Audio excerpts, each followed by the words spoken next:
Good afternoon, everyone, and welcome to this Europe Focus session, which is organized by the Zero Emission Platform and the EU technology platform for CCS and CCU, often referred to as the ZEP abbreviation. And my name is Jonas Helseth. I'm the director of Bellona Europa, EU-based international NGO focused on industrial decarbonization here in Brussels, in our work also in Germany, Netherlands, but not least also in the UK and in Scandinavia. So Bellona also being one of the co-founders of the Zero Emission Platform, I'm here with the hat of the vice chair of our platform. And it's great to welcome you to a session that is going to focus on what strategy for Europe for CCS and CCU in the context of 2030. And I think before introducing the speakers, I think it's helpful to also say that the focus on 2030 and bringing the conversation about CCS closer to today has been a very important part of ZEP's work with the institutions. Bringing the context of CCS and the infrastructure away from let's say a 2050 conversation to talk about what is it we need to do today in order to be able to deliver the outcomes for 2050 and meet the targets in the long term. That sort of back modeling is I think extremely important, and we see that now with the near-term targets going stricter and net zero target being a clear path ahead. We see that also the work in the member states looking at the various sectors and industries actually show much more clearly the need for infrastructure in this space than what has been before in the political conversations. Before I introduce the speakers, I would also like to say that the audience has the opportunity to ask questions in Huva, the conference platform, and I encourage you to do so because otherwise I'll be boring you with my questions. So with that, we're joined today by representatives of member states and the European Commission and the European CCS project, and I will let the speakers introduce themselves 2-3 minutes each. No slides, just a short conversation about who you are and what you have to say today. I'll start with Chris Bolesta, who is from the Director General of Energy from the European Commission, DG ENER. Chris, the floor is yours, please. Thank you, Jonas, and hello, everyone. My name is Chris Bolesta, and I'm the policy lead on CCS and CCU in Directorate General for Energy. Maybe what I'd like to say at the beginning is that we see that the field of CCS and CCU has been changing recently, and I think it's fair to say that it bounced back from the highlights when it was in 2007 and 8, where we used to see a potential in CCS to help us decarbonize the power industry. But today we know in the Commission that the focus is elsewhere, and it's hard to abate sectors.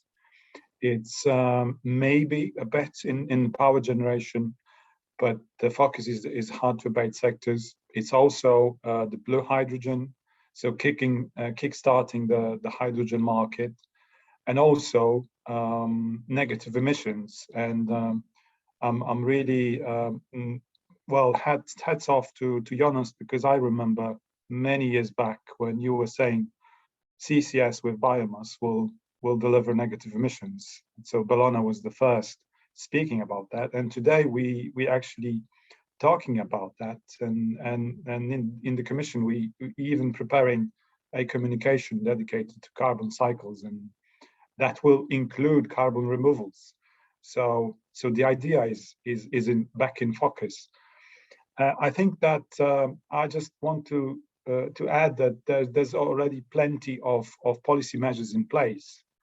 But last Monday we had the first Commission high-level CCUS forum, and the interest was really high, and we had almost 400 participants and very good speakers, and many of them alluded to the need of increased work on CO2 infrastructure.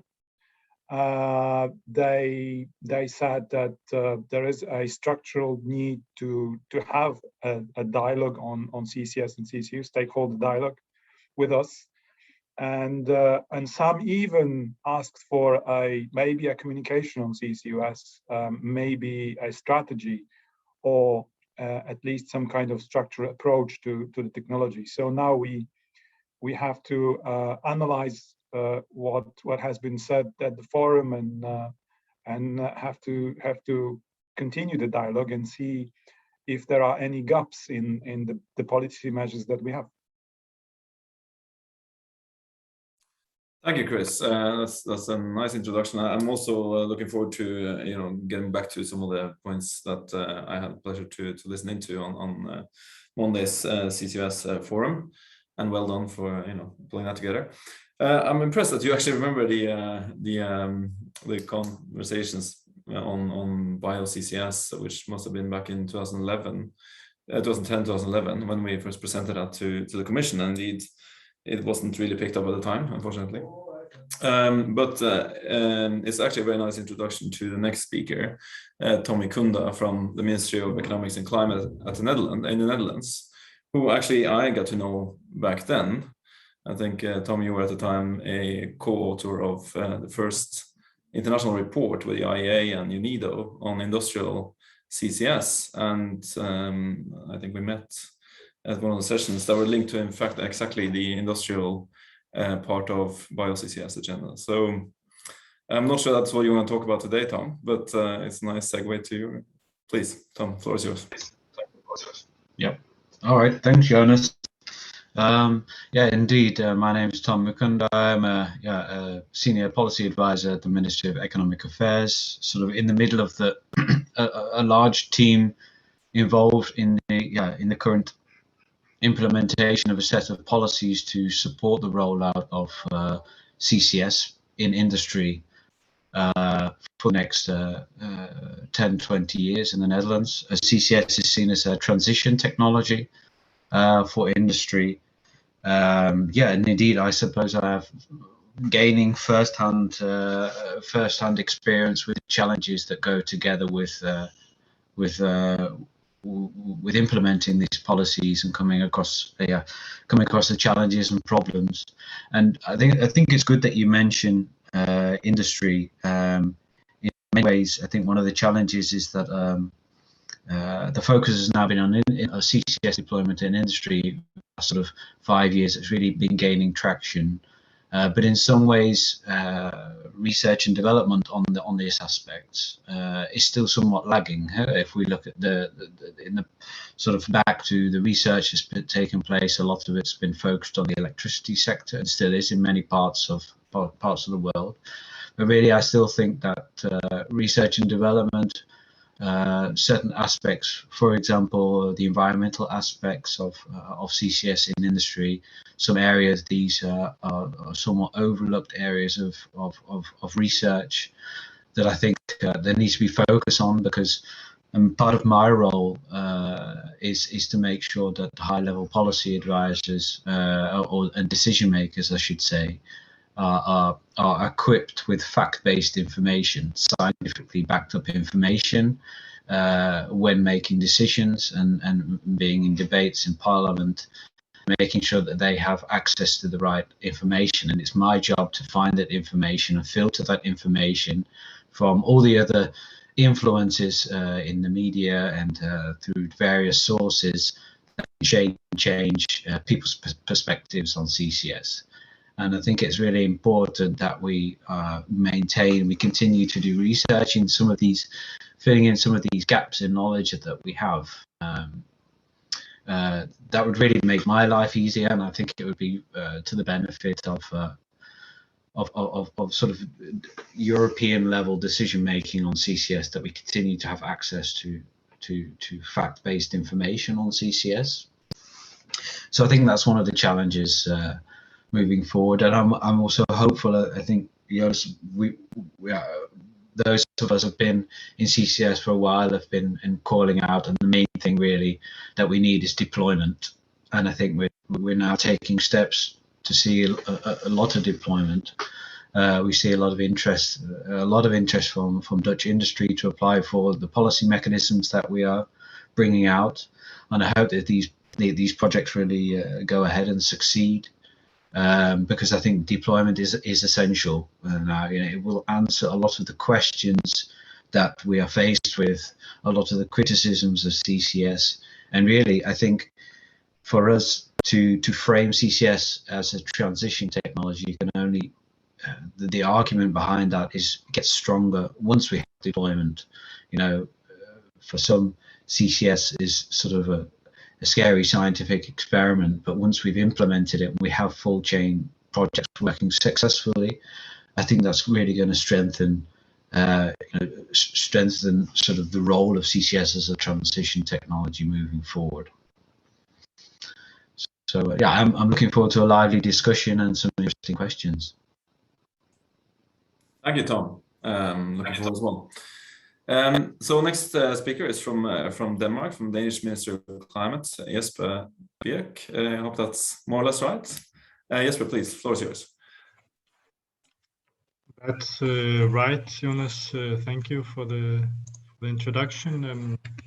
Yes, my name is Jesper. I'm from Denmark. I'm a deputy head of office in the Danish Ministry of Climate, Energy and Utilities. I work with CCS and CCU, and I think in this short introduction I will bring 3 key points from the Danish context, and those 3 key points messages should be that, first of all, CCS and CCU is not an expression of diminished ambitions in relation to the green transition. And the second point I will make is that in Denmark we are much focused on making or creating the right framework for CCUS to enable a market-based rollout of the technologies. And thirdly, it's not an either or. We need both CCS and CCU, because the value chains are basically the same. You need to capture. You also need capture and transportation for the U. And what is important here is that we are building an infrastructure for both the storage part and the utilization part of the CO2. So I think that's all from me at the moment. Yeah. Thank you, Jesper. I'm actually very excited to have you here and to have Denmark, being an active part of this discussion. It's really also good what you say about this not being an expression of a diminished ambition. Quite on the contrary, I think this is very good to hear. So with that, we also have a third, actually fourth speaker, and this time representing a project. And I guess I should say, being Norwegian myself, even if I lived here in Brussels for 13 years, this is still a project that is in many ways close to my heart. Talking with a personal hat, my organization has also worked closely with the Norwegian government for more than 2 decades to come to the point where Norway takes a proactive role in this development. And so with that, I'll give the floor to Jean-Philippe Hiegel from Northern Lights Project. Jean-Philippe, please. Yours. Thank you, Jonas, and hello, everyone. So thank you for this invitation to participate to your session here. And as you said, I'm representing a concrete project in deployment. So my name is Jean-Philippe Hiegel. I'm responsible for the strategy and market in the Northern Lights joint venture. I think by way of introduction, we just mentioned that. So the Northern Lights concept is about a carbon dioxide transport and storage as a service. So we provide a service to industrial willing to decarbonize themselves. We are the transport and storage component of the Norwegian government's Longship project, which includes actually a capture of CO2 from two industrials in the Oslo region, the Norcem cement plant and the Fortum Oslo Varme waste to energy facility. So what we are trying to develop is an open and flexible infrastructure to ship CO2 to a terminal in Western Norway near Bergen in Øygarden, where the CO2 will then be exported by pipeline for a permanent storage offshore. So Northern Lights is not a concept nor a plan. Actually, it's happening now. We are building the facilities as we speak. Investment decision for the first phase was taken last year. And we have drilled the first storage well, and we are planning to drill a second well next year. The receiving terminal in Øygarden is under construction as we speak, and we have actually awarded this week contracts for building of our two first ships, each with a capacity of 7,500 cubic meter. So we are on track. We are in development. We aim at being ready for injection by mid-2024. And we are also already now exploring the potential to grow further of infrastructure. And of course, that growth element is linked to the CCS strategy and deployment in Europe and linked closely to the market development. So today we are speaking with various industrial players in Europe, all eager to consider CCS as their decarbonization means. And in the past 2 years, we have signed several agreements, memorandum of understandings. And recently we supported as well the applications to the Innovation Fund first call. So what we are after really is our first proof of commerciality. Key objective for us is to enter into a commercial agreement with an industrial player in Europe as soon as possible. And I believe that will give confidence to all stakeholders involved in CCS, the public authorities, our owners, our customers as well. And hopefully that will trigger the snowball effect that is needed to develop CCS. So we know CCS is key to achieve that energy and just transition to a decarbonized world. We know we will need around 500-600 million tons of CO2 stored every year by 2050 in Europe alone. So using Northern Lights as a metric, that represents around 100 similar projects being developed over the next 30 years. So there is a notion of speed up of development, deployment, as was mentioned also by just before me. And therefore, we need the help from policymakers as well as industry and interest organizations. And the objective to get to net zero by the mid-century is hard and challenging, and I would say CCS is no exception to it. So we must make it a success, and that's why we are dedicating all our efforts now. Right, thank you, Jean-Philippe. I'll just, again, remind the audience that it's possible to send questions.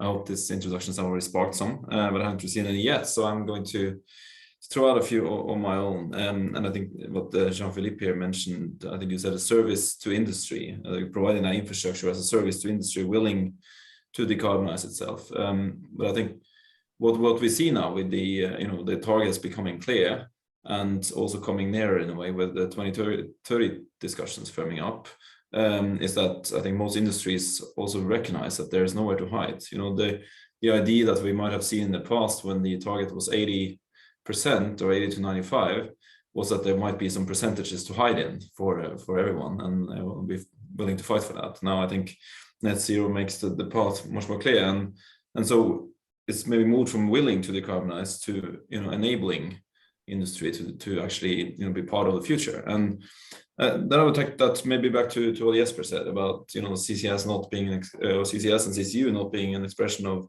diminished ambition, but rather actually deriving from clarity on the ambition for various sectors. So what is the strategic framework you see for CCS and CCU in Denmark? Could you say something about that? And maybe also which industries you see showing interest at the moment for CCS and CCU, please. Yes.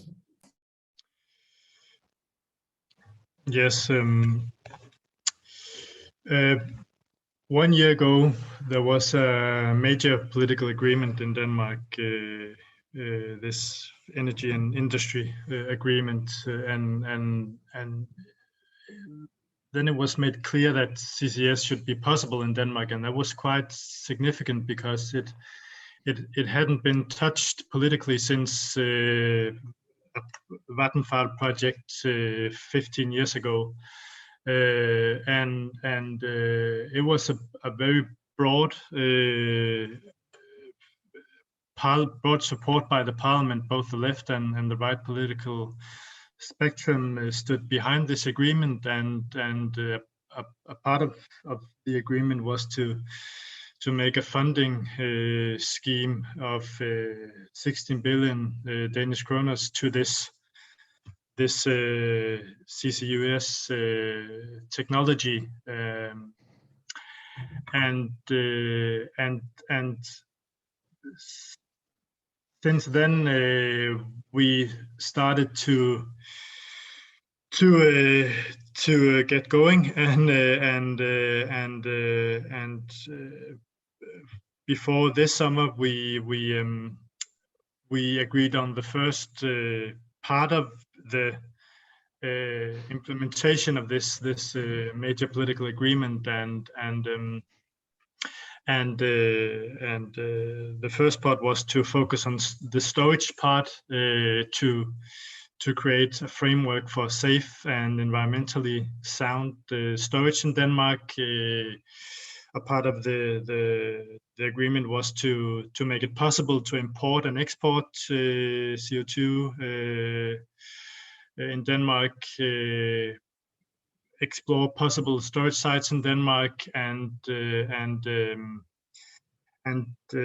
involve all parts of the society in this. And at the moment, we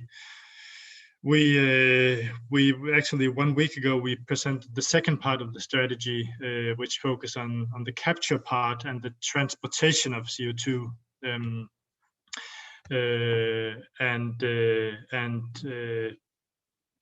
A part of this is to create a clear legal basis to establish capture plants at waste plants, and a lot of long-term initiatives to roll out CCS on market-based terms and so on. And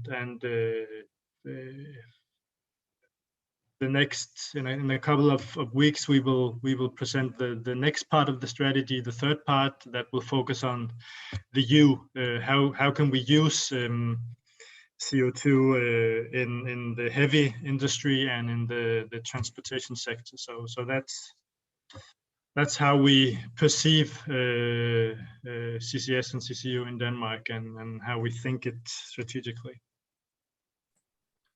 Thank you. That's actually very exciting to hear. And now, I actually seems like my suggestion has sparked a lot of interest in the audience and your introductions. So I have a lot of questions here coming in. I'm going to pick one of them, and this is one seems to be to the entire panel. So I'll take any volunteers to answer it.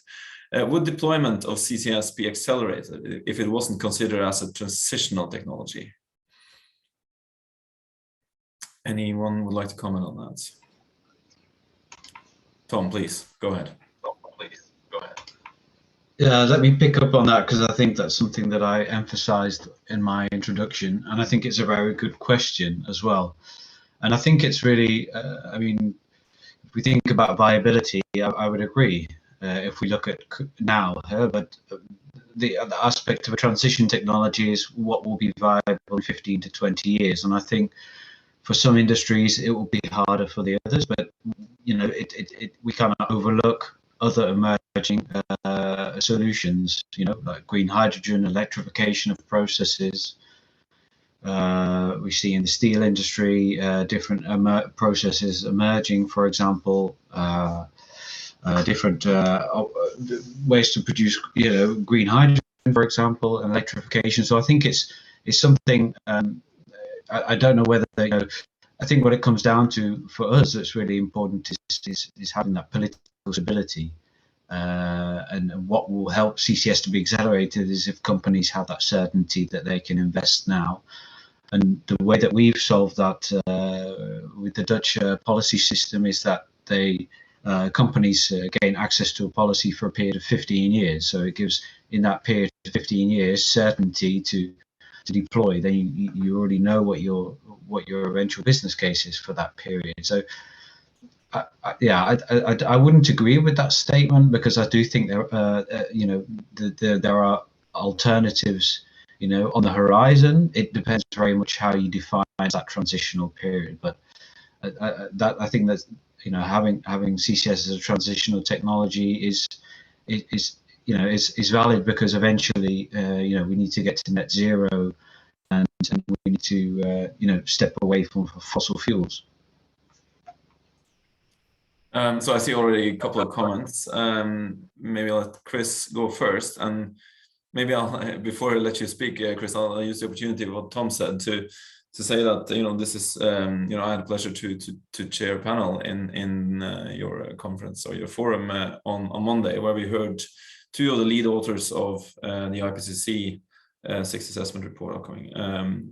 Speaking about this exact point. There might be alternatives, and there some we have today, some we have on the horizon, as Tom said. But I think there was quite a lot of points made about a robust strategy and carbon budgets, making us forcing us really to think about this as something that we don't have 20 years to wait for what's on the horizon, but really have to act now. Chris, sorry, that was maybe stealing part of what you're going to say, but you had a comment as well. No, I think it's a nice complementary statement to what I was intend to say. I just wanted to disagree that CCS is a transition technology, precisely because of what I said on carbon removals. For certain applications, it is a transition technology for the power sector, obviously.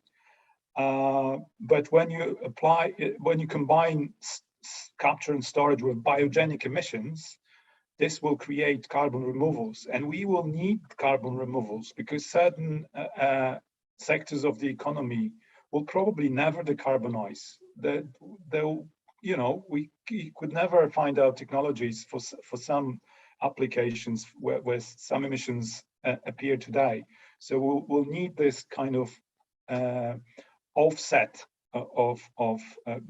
by using CCS, and so yes, for power sector, for hydrogen production, this is a transition technology, but for certain industries and for carbon removals, it's not. It will stay around. Thank you. Maybe while you are talking a bit about this, you mentioned also the CCUS forum in your introduction, and you said there was a lot of feedback from stakeholders, also from the European Parliament, I would say, with the head of the industry committee also being quite clear in the need for a proactive approach from the European Union, from the Commission. And I think also from your own leaders, of course, with Commissioner Simpson and Vice President Timmermans, both speaking quite clearly on that to that point. So you mentioned you've had some feedback about the need for perhaps a strategy or communication. I think we heard also from Commissioner Simpson that something that we could expect something toward the end of the year, some initial proposals. Could you say something about what we can expect and what you see coming in the coming months and years from the EU? Well, certainly there is new stuff in the Fit for 55 package. So there's a revision proposal to revise the EU ETS to allow different modes of CO2 transport, different than just pipelines. I think that's an important change.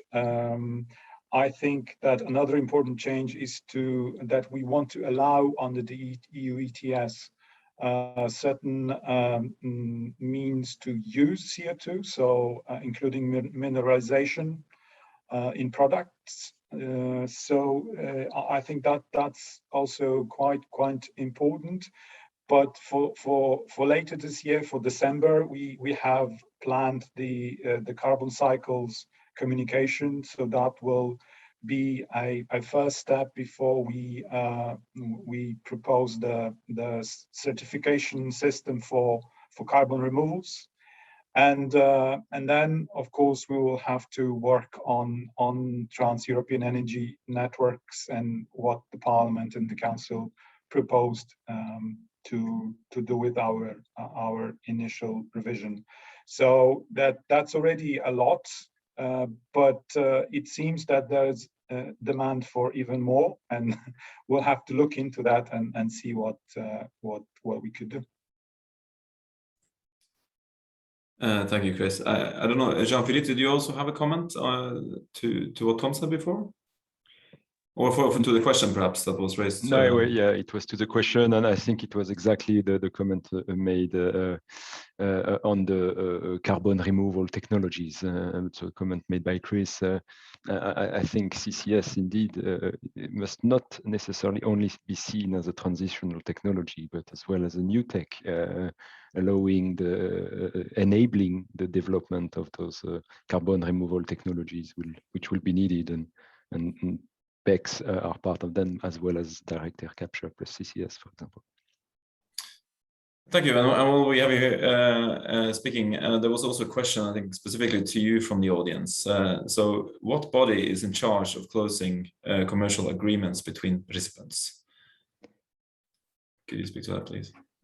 So the way we are organized, and we as I said, we are a service provider to industrials. And for that, we propose a service that for which we negotiate, we aim at negotiating a tariff, and we are set up in the Northern Lights joint venture with a business development team that is discussing with those industrials, and we are on the path towards maturing more and more the details of what we aim at establishing. It's a transportation and storage agreement. So at the end of the day, we are in charge of closing those agreements with the industrials. Of course, in parallel, we will need some regulations in place. For example, the possibility, those bilateral agreements, for example, from state to state in Europe, to be able to ship the CO2 from one country to another. So there are elements that the policy makers in the states will need to establish as well to make those commercial agreements possible. Thank you.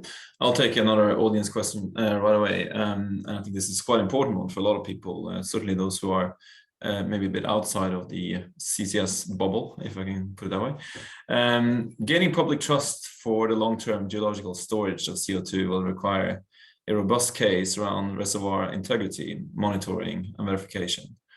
Is enough work being done on policy standards and methods in this area, and have lessons been learned from the very public debate around fracking? Now, I think maybe I could put that to Tom first, because you mentioned that you're gaining a lot of first-hand experience around the challenges, problems, all these things, but happy to take also others in due course. Tom, do you have some thoughts on this? Yeah, it's a tough question. I think if we're looking, I think the initial prospect of CO2 storage onshore was a very tricky subject, right? CCS was a very new topic. And we, of course, there were some serious issues there in terms of public acceptance around onshore CO2 storage. Now, since the focus has moved to offshore, I would say that there's less public acceptance issues around the development of these CO2 storage sites.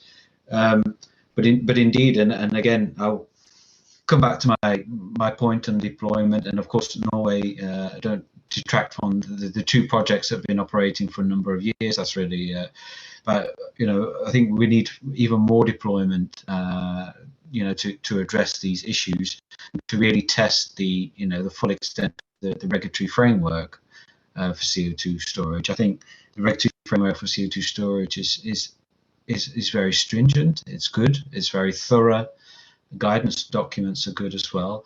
But I think what will be important, what I experience in my department, for example, the directive still leaves a lot of room for interpreting various aspects, so what a risk assessment should look like, and I think as more and more storage permits get approved, and I think competent authorities and industry regulators will start to really understand more and more what's necessary, and indeed, what would be really good is if we each member state can end up sort of basically developing some sort of protocol on how to approach a permit. So what are all the different aspects that needs to be included into a permit application that goes as sort of a step on from the regulatory framework, because as I said, that leaves quite a bit of room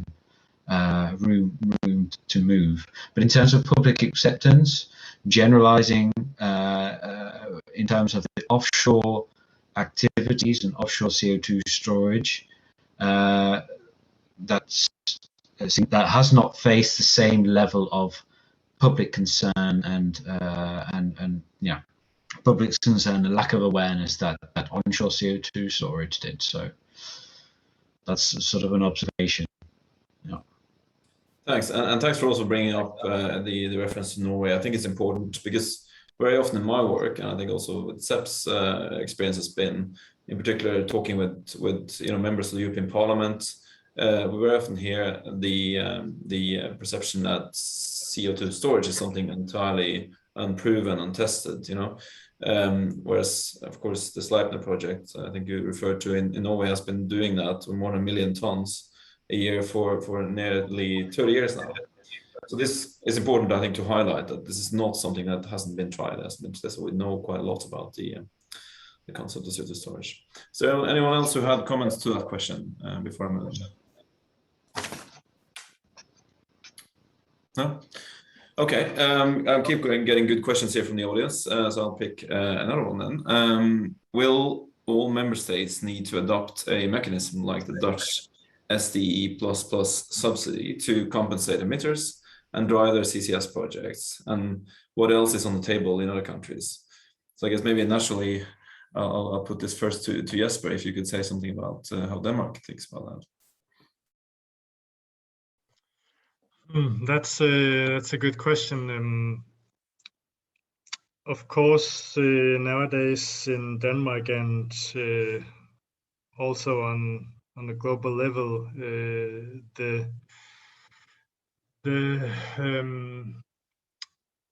it's still too expensive. I can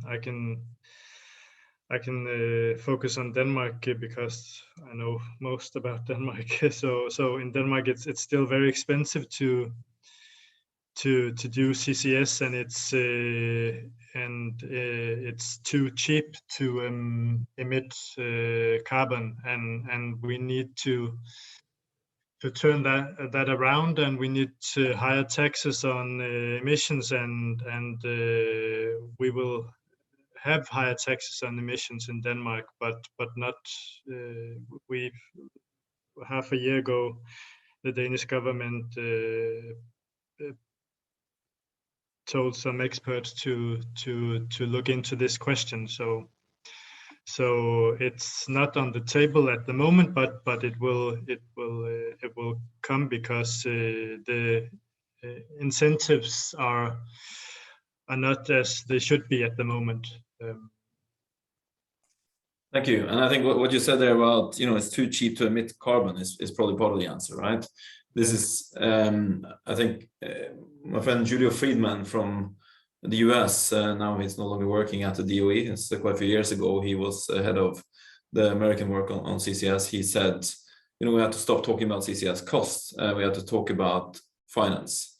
and that finance, being able to raise the finance, of course, requires some sort of foresight on the regulation. So maybe I'll move to Chris, and you could say a bit about what you think from the Commission side. How do we make CCS investable in Europe in the coming decade? Well, I think it's fair to say that we are in a stage of the technology development where it's just too early to agree on a golden standard of support. I think that it's basically the experimentation phase with different member states and different conditions. They would decide what is best in their circumstances. I think that some will, and this I think we'll see quite shortly, because the European recovery package gave some significant funds to member states to invest in climate-related projects, and CCS and CCU will benefit from that. And I think that we'll soon see a number of interesting support mechanisms. Our state aid guidelines are quite general in terms of CCS and CCU, so they are not prescriptive.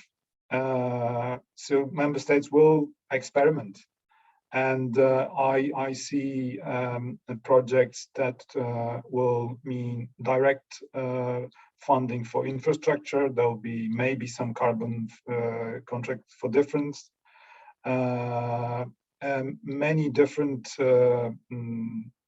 mechanisms, and let's see what will become a standard, because it's so different to what we have supported in the past. Like when it's green electricity, you know what you're paying for. It's green electricity, but here you may pay for carbon removed. You may pay for transport of carbon. You have a number of possibilities. Thank you. So maybe from my side, also of course talking from a societal point of view and as an NGO representative, for us, one of the biggest concerns is that, with what I mentioned here before, the clarity on industry now on the direction where we're going, and that pressure, which inevitably will be increasing on industry with carbon pricing, with also moving away from free allocations, etc. If that enabling infrastructure isn't in place, not only around the North Sea, which is where we see it starting now, but actually everywhere in the European Union and beyond, how quickly we can get to a point where countries who don't have access to that will be forced to try to oppose climate emission, and that's a real concern. I think that we risk. So maybe of course, even if the Netherlands and Denmark are effectively on the North Sea and probably will be able to provide their own storage, could you say something about what you think your countries and also the other member states might need from the EU level, input to Chris? That'll be very helpful, I think. Jesper, Tom, anyone go first on that? What could the EU do for us? Is that the right framing? And I'm listening. I have my pen.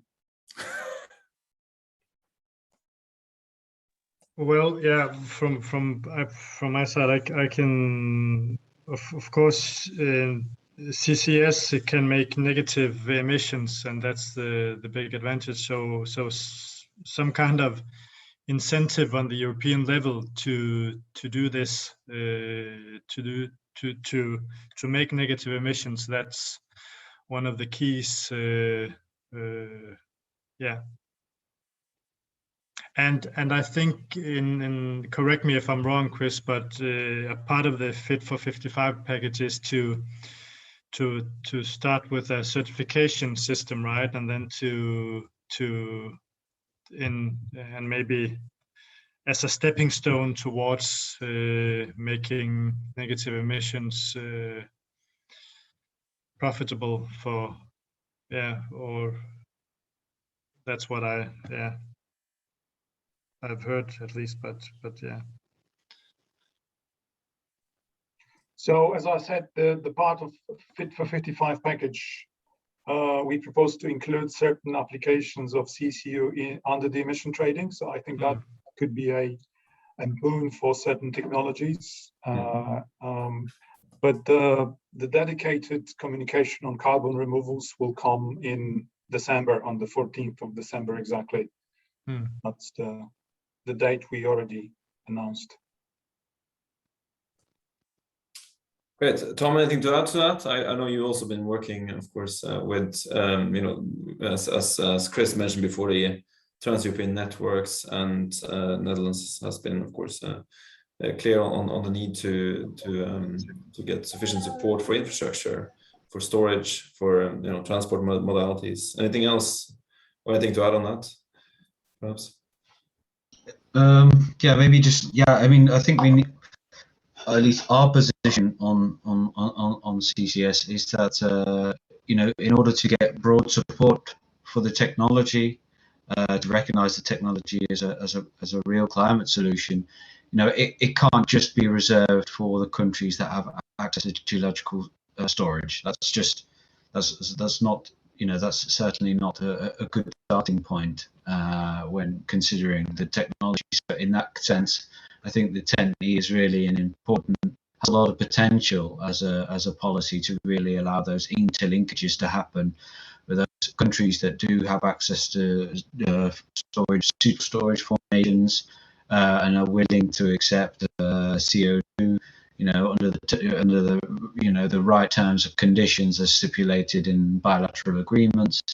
You know, I think the 10E has a lot of potential there to enable those linkages, transport, and also, for example, you know, in terms of member states, how do member states go about coming to agreements in order to start the net investments in storage? You know, for me, you know, preparing storage sites is, if we're just discussing, if it's not going to be used for industry or for transitional phase of industry, then it might be used for BECCS or direct capture, because you know, BECCS is the same as CCS. You're still going to need to store that CO2 somewhere. So for me, you know, getting storage sites ready is to a certain extent a non-better option, and it needs to start quite early, because what we see is that capture plants can gear up quite quickly, and we see that the decisions that can be made, and the implementation, you're talking about 2 to 3 years. But when we look at storage sites and how long you need to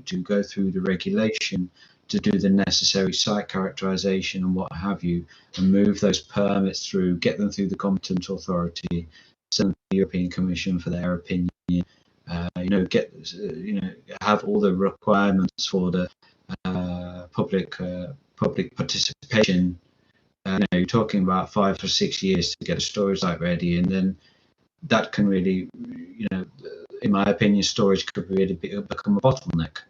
Access to storage for member states that want to adopt CCS. We're already seeing it now. Member states that want to adopt CCS, you know, scratching their heads about, you know, where they can go and store the CO2. And I think that's where the 10E has a lot of potential. Oh, that's a spot on answer, Tom. And I think it also reflects very well, you know, the work we've been doing in Norway and in the Netherlands and elsewhere. The storage could become a bottleneck. I think that's a very strong message to the Commission to think about in the context of their own plans. And I guess what we said to the Norwegian government when, you know, the finance ministry produced a report that said there is no interest for CO2 storage in European industry or in European countries. I think I said that, you know, it's a bit like bike lanes. You build them and they will come. And maybe to you, Jean-Philippe, I see you have your hand up. You know, could you say something also to what you, as a project, as an enabler, you know, I think you say also in Northern Lights you stand open to CO2 from all over Europe. What is it you need from the European Union? Thanks, Jonas. Yes, so since Chris has his pen, let's roll up the shopping list. Now, I think, yeah, there are several points, and I think they cover different topics. The the support mechanisms, they are key on short term to unlock this market, because what we observe on the ground when we talk with industrial today, they are relying heavily on those support mechanisms, and Innovation Fund is a perfect example. Honestly, on our side, we are aligned with the Innovation Fund timeline, because that we see that support mechanism as the key to unlock a potential commercial agreement with an industrial emitter on our side. So this is key on the short term.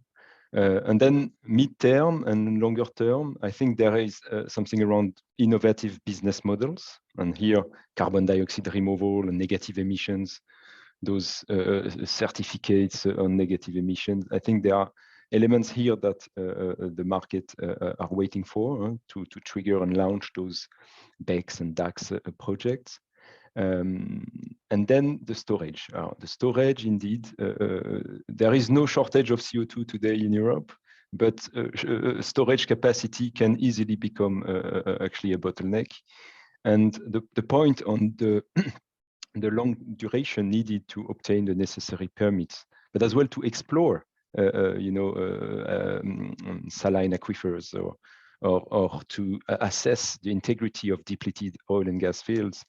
I mean, this duration and the underlying permitting can easily become a bottleneck, because we need to be able to be agile, to develop those storage projects as quickly as possible together with the market, if the market takes on. And in that sense, there is something around the fact that today storing CO2 underground is seen by the public and the authorities as sort of oil and gas operation in a way, and there you join with this view. You associate all the standards and the requirements associated to hydrocarbons exploration and production. We are doing something completely different in a way. We are looking for water, not in hydrocarbon. So in terms of safety aspects, standards, procedures that we need to roll out, there are some innovative way of thinking that we could try to promote in order to speed up the deployment. Thank you. So maybe back to my little bike lane anecdote here or there. You build them and they will come, which I think what we have here in Denmark and Netherlands, probably the governments in Europe, who maybe in the world, who are the best in the class of building bike lanes, have a lot of experience with that. They might recognize this theory.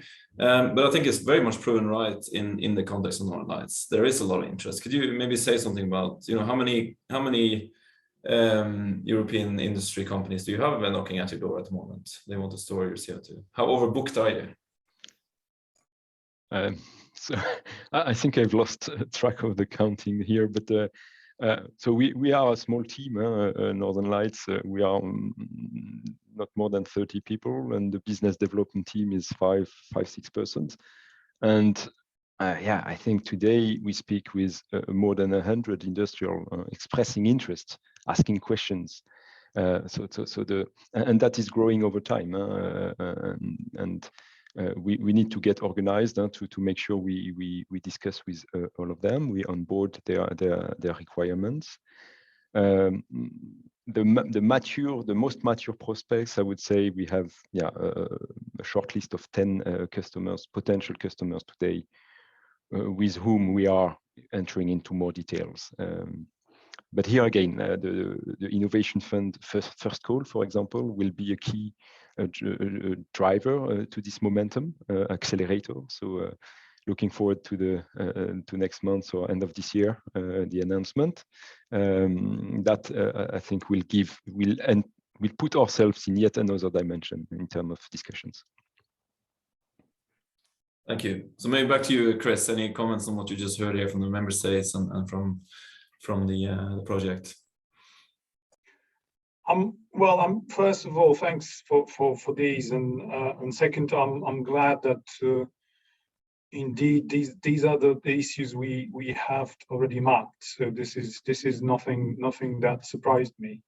So the infrastructure, the security of storage supply, as I call it, and the sort of the market design for carbon removals. So these issues are indeed things we already mapped, and many of them are the moving fields in the policy making. I mentioned the communication on carbon removals. The 10E is now in the Parliament and in the Council, so it's also evolving.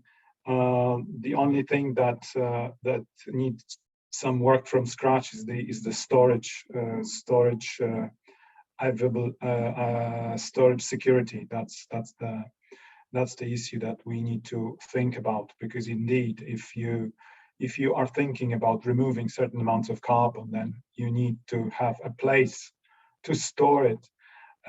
So if it takes several years for permitting, then it becomes a bottleneck.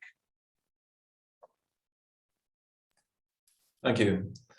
Jesper, Tom, any final comments on what you heard from Chris?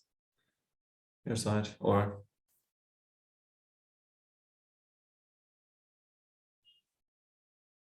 No?